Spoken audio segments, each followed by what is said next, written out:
CBS News editor-in-chief Bari Weiss is now facing some major blowback after pulling a 60-minute segment she argued was not ready for publication. The journalist who reported on the piece claiming the decision was based on political pressure. The national news desk, Jeff Harris, you've been digging into both sides, Jeff. Weiss and that journalist, they've issued statements since the segment was pulled, I understand. Tell us more about what they're saying. So Weiss claims that it's her job to hold stories that really just aren't ready yet, while the journalist Sharon Alfonsi says the story was cleared by CBS News attorney, so in her view, pulling it now isn't an editorial decision, but rather a political one.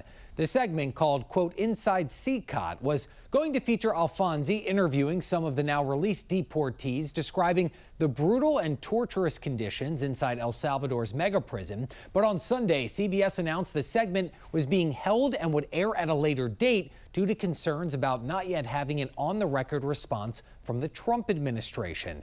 Alfonsi speaking out following that decision, saying in part, quote, if the administration's refusal to participate becomes a valid reason to spike a story, we have effectively handed them a kill switch for any reporting they find inconvenient. Meanwhile, Weiss saying, quote, holding stories that aren't ready or ready for whatever reason, that they lack sufficient context or that they are missing critical voices happens every day. I look forward to airing this important piece when it is in fact ready.